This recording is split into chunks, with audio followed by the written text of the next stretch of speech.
Let's begin with the fact. We live in an age where illnesses in animals and their byproducts are increasing, not decreasing.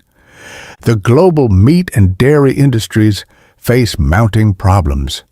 Animal disease, antibiotic resistance, industrial pollution, and the stress and suffering of creatures raised in unnatural conditions. While one may not always see it at the dinner table, the ripple effects are real. Now imagine what our pioneer health messengers saw more than a century ago, a world less industrialized, less globalized, with animals far healthier than today. And yet, they warned, it would not be long before animal food would become unsafe for God's people. Ellen White wrote, and I quote, "The light given me is that it will not be very long before we shall have to give up using any animal food. Even milk will have to be discarded. Disease is accumulating rapidly. The curse of God is upon the earth. The habits and practices of men have brought the earth into such a condition that some other food than animal food must be substituted for the human family." Pause and consider this. In 1899, she already saw disease accumulating. She declared that animal food must ultimately be abandoned by those following health reform. Now, more than 100 years later, how much stronger is that case? She also wrote, "The very animals whose flesh you eat are frequently so diseased that, if left alone, they would die of themselves. But while the breath of life is in them, they are killed and brought to market. You take directly into your system humors and poison of the worst kind, and yet you realize it not." Testimonies for the Church, Volume 2, 404 to 405, 1870. That was in 1870, when farming was simpler, smaller, slower, and yet the messenger of God already saw disease and poison in the meat. Today, the scale is far greater. So what is health reform, and why is it such a pressing spiritual matter? Ellen White wrote, and I quote, "Shall we not bear a decided testimony against the indulgence of perverted appetite?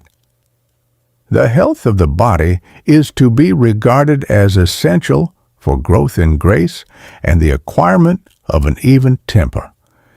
If the stomach is not properly cared for, the formation of an upright moral character will be hindered." Testimonies for the Church 9, paragraph 159 to 160. Do you see the link? Our diet, our appetite, our health are tied directly to our moral and spiritual life. Eating flesh meat isn't merely about taste or culture. It affects the mind, the heart, and the soul. In Counsels on Diet and Foods, she wrote, "God gave our first parents the food He designed that the race should eat. The diet appointed man in the beginning did not include animal food. The original diet was plant-based. Flesh food came only after the flood, as a temporary concession.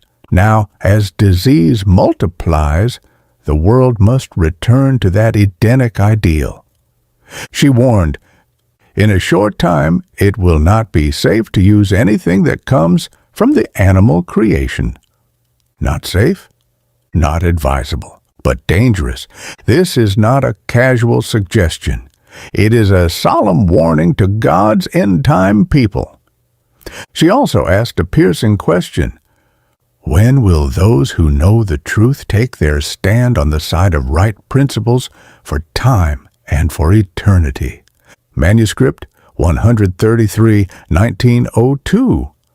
Beloved, this is not simply about what we like to eat. It's about living in harmony with heaven's design. It's about health and readiness for eternity.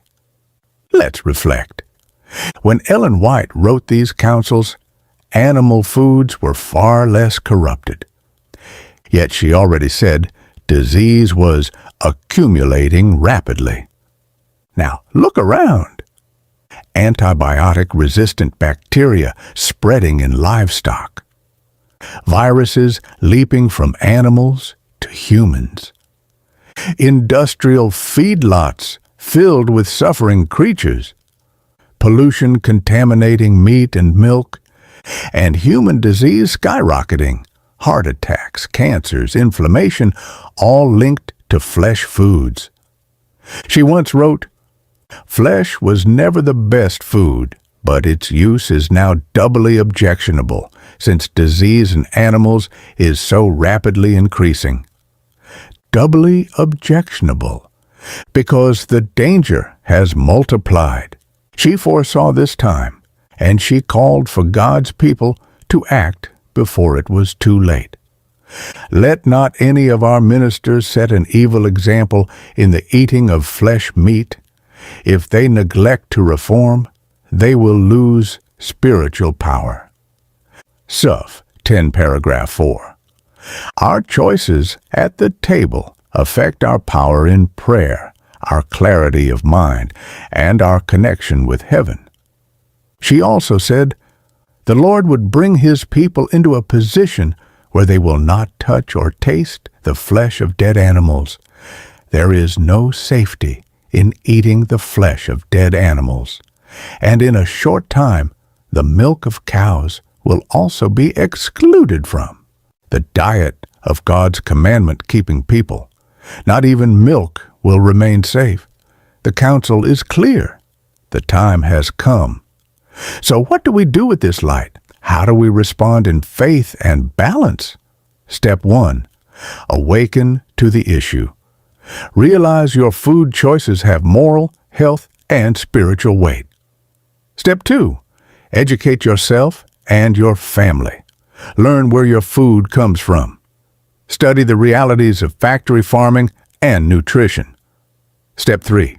Begin the transition. Ellen White said, "The need of the system can be better supplied and more vigorous health can be enjoyed without animal food." Ministry of Healing 316. Step 4. Replace wisely. She also wrote, "When the use of flesh food is discontinued, its place should be supplied with a variety of grains, nuts, vegetables, and fruits. None should be urged to make the change abruptly. Be patient, but persistent." Step 5. Commit to wholesome living. Don't just remove meat. Add life-giving foods, whole grains, nuts, seeds, legumes, fruits, vegetables in abundance. Step 6. Be an example. Those who know the truth must stand on the side of right principles, for time and for eternity. Let's imagine one believer clings to meat out of habit or social pressure, and slowly their sensitivity to God's health message fades. Another believer decides to follow reform, even quietly, humbly, and becomes a living testimony of obedience, discipline, and divine health. Which one will you be? Remember Ellen White's appeal.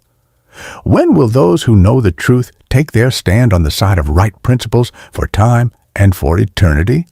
Time is short, and the light is clear. Now, let's answer a few common questions.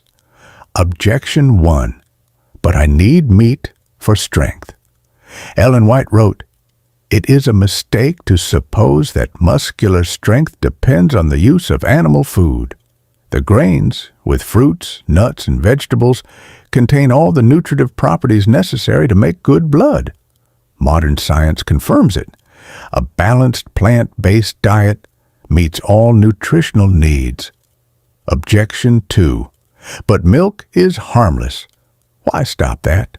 Her answer was simple. Even milk will have to be discarded. As disease spreads among cattle, this counsel becomes painfully relevant. Objection 3. Are you saying eating meat is sin? The issue is not legalism, it's light. Ellen White explained, flesh meat is not necessary for health or strength. Its use excites the animal propensities, and when these are increased, the intellectual and moral powers are decreased. The diet affects the mind, and the mind affects the soul. God calls us higher, to purity, clarity, and strength. And here's the encouragement. You are not alone. Around the world, believers are awakening to health reform. Plant-based recipes, supportive communities, and modern resources make the journey easier than ever. Your stand for principle today will echo in eternity. In closing, yes, animals are becoming more and more diseased. Yes, Ellen White foresaw a time when animal food would have to be abandoned, and yes, that time is now. For those who know the truth and love the Lord, this is the moment to stand for health reform, to trust in God's original design, and to prepare for heaven. If you've been eating meat or dairy by default, ask yourself, is there a better way, a purer way, a way that honors my body as the temple of the Holy Spirit? Take that step today. Educate yourself. Choose life-giving foods. Be the living testimony of what God intended. Your body will thank you. Your mind will clear. Your spirit will strengthen, and eternity will reward you. Thank you for watching. If this message has spoken to your heart, please like and share to encourage others. And in the comments, tell us, what step will you take this week toward true health reform? Until next time, stay well, stay faithful, and walk in the light of God's pure diet. Maranatha.